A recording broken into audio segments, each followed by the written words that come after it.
आज 11 मार्च छत्रपती संभाजी महाराजांचा बलिदान दिवस. या बलिदान दिनाला 336 वर्ष पूर्ण झालेत. त्याबद्दल त्यांना विनम्र अभिवादन करतो. त्यांच्यासोबतच त्यांचे सहकारी मित्र छंदोगामात्य कवी कलश यांची पण औरंगजेबाने निर्घृण हत्या केली होती. कवी कलशांच्या स्मृतीला पण अभिवादन करतो. दरवर्षी अर्थसंकल्पीय अधिवेशनाच्या दरम्यान 11 मार्च हा दिवस येत असतो. त्यामुळं महाराष्ट्राचे मुख्यमंत्री श्री देवेंद्र फडणवीस साहेब, राज्याचे उपमुख्यमंत्री आदरणीय अजितदादा पवार साहेब, राज्याचे दुसरे उपमुख्यमंत्री आदरणीय एकनाथराव शिंदे साहेब, विधानसभेचे अध्यक्ष राहुलजी नार्वेकर साहेब, विधानसभेचे सभापती प्राध्यापक डॉक्टर राम शिंदे साहेब, आणि मी विशेष आभार मानतो डॉक्टर नीलमताई गोरे यांना. मी परवाला भेटलो आणि त्यांना एक विनंती केली की शासनानं असं परिपत्रक काढावं की 11 मार्चला संभाजी महाराजांना अभिवादन करता येईल. आणि विधान भवनाने तात्काळ परिपत्रक काढलं आणि सकाळी 10:30ला आता अभिवादन कार्यक्रम सुद्धा आज संभाजी महाराजांना ठेवलेला आहे. त्याबद्दल महाराष्ट्र सरकारचे मी मनापासून आभार व्यक्त करतो. आमच्या हाती संभाजी महाराजांची जी मूर्ती दिसते आहे, अशीच मूर्ती भविष्यात या विधान भवन परिसरामध्ये सुद्धा असावी. आमच्या काही मागण्या सरकारकडे आहेत. त्या मागणीमधली पहिली मागणी आहे, छत्रपती संभाजी महाराजांचा इतिहास अभ्यासता यावा यासाठी राज्य सरकारने इतिहास संशोधकांच्या अध्यक्षतेखाली संभाजी महाराजांची जयंती 14 मेला असते. 2025 पर्यंत छत्रपती संभाजी महाराज चरित्र साधन समिती गठीत करावी. नंबर 2, संभाजी महाराजांचं तैलचित्र जे रमेश मिस्त्री यांनी तयार केलेलं आहे तत्कालीन इतिहासाचे संदर्भ घेऊन, आणि ते प्राध्यापक डॉक्टर जयसिंगराव पवार सरांकडे कोल्हापूरला आहे.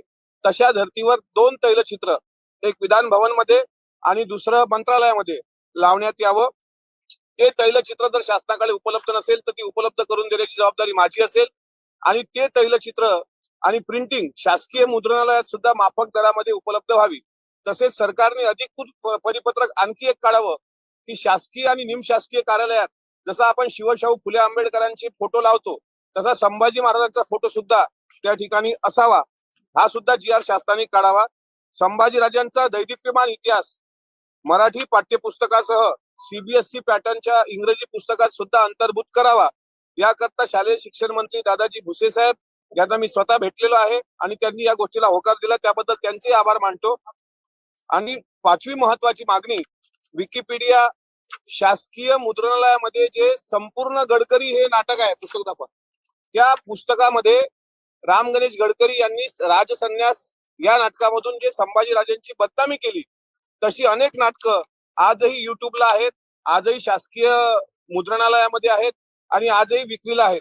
त्यामध्ये राजसन्यास हे ते पुस्तक आहे. संपूर्ण गडकरी यामध्ये राजसन्यास आहे.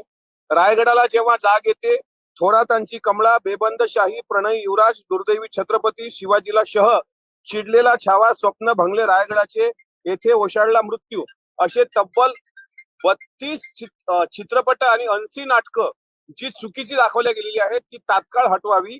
कारण अलीकडे छावा चित्रपट जो रिलीज झाला त्या चित्रपटाच्या माध्यमातून जगभर संभाजी महाराजांच्या इतिहासाच्या अभ्यासाची चाचपणी सुरू झाली.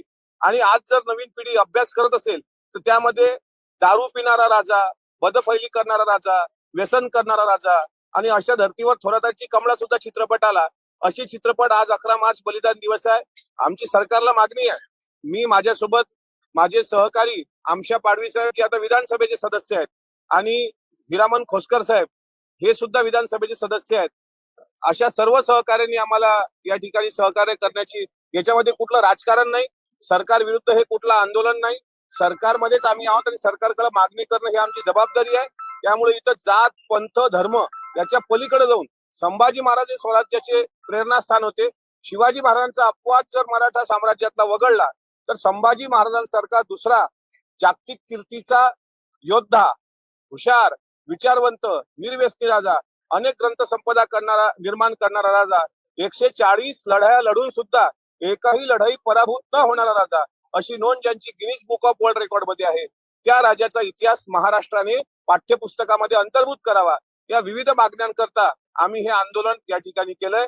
बाजूचं जे बॅनर दिसतंय त्यामध्ये मी ज्या नाटकांची नावं घेतली त्यामध्ये राजसन्यास आहे, बेबंद शाही आहे, प्रणय युवराज आहे, रायगडाला जेव्हा जाग येते आहे, आणि अशा प्रवृत्तीचं दहन हे होळीच्या दिवशी आम्ही आमच्या गावाकडे करणार, कारण विधान भवन परिसरामध्ये होळी करता येणार नाही. म्हणून होळीला काय जाळायचं, तर यावर्षी संभाजी महाराजांवर असलेली विकृत नाटकं, विकृत कथानकं, विकृत कादंबऱ्या ह्या जाळल्या गेल्या पाहिजे. अशा पद्धतीचं प्रातिनिधिक स्वरूपाचं ते बॅनर आहे. महाराष्ट्र विधानमंडळाचं, विधान भवनाचं मी परत आभार, मुख्यमंत्र्यांचे आभार, आदरणीय अजितदादांचे आभार की त्यांनी या छत्रपती संभाजी महाराजांच्या बलिदान दिनाला अभिवादन कार्यक्रम विधान भवनात घेतला त्याबद्दल. आणि माझे सहकाऱ्यांसोबत मी एक डायरी पण ठेवलेली आहे, स्वाक्षरी अभियान. त्यात प्रत्येक आमदारांनी येऊन एक स्वाक्षरी करायची, जेणेकरून महाराष्ट्र शासनाकडे त्याचा पाठपुरावा करता येईल. आणि ह्या मागण्याची प्रेस नोट आपल्या सर्वांकडे दिलेली आहे. त्या अनुषंगानं आपण पत्रकार बांधव सुद्धा या शंभूराजांच्या पवित्र कार्यात सहभागी व्हाल अशी मला अपेक्षा आहे. संभाजी महाराज तुम्ही जी मागणी करत असाल चित्रपट आहे, नाटक आहे, हे याआधी युट्यूबवर इथे प्रसिद्ध झाले, तिथे कशी काढलं तर त्यासाठी तुम्हाला राज्य सरकार, केंद्र सरकारची देखील मदत लागणार आहे, कारण हे इंटरनॅशनल आहे. बरोबर आहे. मी या संदर्भात स्वतः मुख्यमंत्र्यांशी भेटून बोललो होतो. त्यांनी पण हेच सांगितलं की आता निदान बॅन तरी लावता येणार. तुम्हाला लक्षात येत असेल, अरुण शौरी यांनी बाबासाहेब आंबेडकरांच्या पुस्तकामध्ये चुकीचं वाक्य वापरलं आणि त्यानंतर त्या पुस्तकावर बॅन आलं. म्हणजे अशा पुस्तकावर बॅन आणा, विकिपीडियावरचा अर्धा मजकूर मुख्यमंत्र्यांनी तात्काळ हटवला. त्यामुळे आम्हाला विश्वास आहे की केंद्र सरकारसोबत पाठपुरावा करून संभाजी महाराजांवरचं जे जे काही चुकीचं असेल साधनं उपलब्ध ते बॅन केलं जाईल. निदान ते युट्यूबवर परत दिसणार तरी नाही. कारण आता छावा चित्रपटाच्या माध्यमातून संभाजी महाराज हे स्वराज्यासाठी त्यांचं आत्मबलिदान झालं हे पुढे आलेलं आहे. अनेक विधिमंडळ सदस्यांनी भाषणात सुद्धा ते आता परत तो मुद्दा आला तर कॉन्ट्रोवर्सी होईल, धर्म की स्वराज्य. स्वराज्य आला म्हणजे धर्म आला त्यामध्ये. कारण संभाजी महाराज मोगलांच्या छावणीत असताना त्या देहदंडाच्या वेळी दोन तत्कालीन इतिहासकार तिथे उपस्थित होते. त्याचं एक नाव साकी मुस्तैद खान आणि दुसरा ईश्वरदास नागर. त्यांनी फक्त 3 प्रश्न संभाजीराजांना विचारल्याचं नोंद केलेली आहे.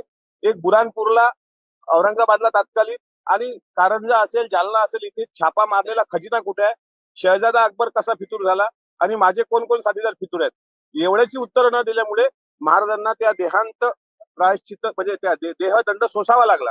त्यामुळे निश्चित मला विश्वास आहे की आमचं महायुतीचं सरकार छत्रपती संभाजी राजांवर जे दुर्वर्तनाचे आरोप अनेक लोकांनी लावले ते हटवतील.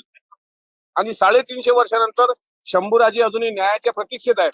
त्यांना आम्ही न्याय देणार एवढे नक्कीच मोठे नाही, पण त्यांच्या इतिहासाला न्याय देत असताना एक इतिहास संशोधक मंडळ समिती आणि अस्सल चरित्र साधन संभाजी महाराजांवर चरित्र साधन समिती गठीत झाली पाहिजे, जेणेकरून हे आपोआप धुतलं. माझी सर्वांची आमची मागणी आहे. आपले शालेय शिक्षण मंत्री दादा भुसे साहेब हे अत्यंत जागरूक आहेत याबाबत. त्यांनी मला स्वतः सांगितलं की संभाजी महाराजांच्या मराठी पाठ्यपुस्तकामध्ये आम्ही धडा आणणार, आणि धडा आणताना त्यांनी बुधभूषण, नायिका भेद, नक्षिकांत, 7 शतक असे 4 ग्रंथ, 17 भाषा याचं जे काही त्यांनी आत्मसात केलं होतं ते सुद्धा त्याचा अंतर्भाव करणार. आणि राहिला प्रश्न सीबीएसई साठी पाठपुरावा करण्याचा, तर स्वतः शालेय शिक्षण मंत्री केंद्रीय शिक्षण मंत्र्यांसोबत त्याचा पाठपुरावा करतात. धन्यवाद, थँक्यू.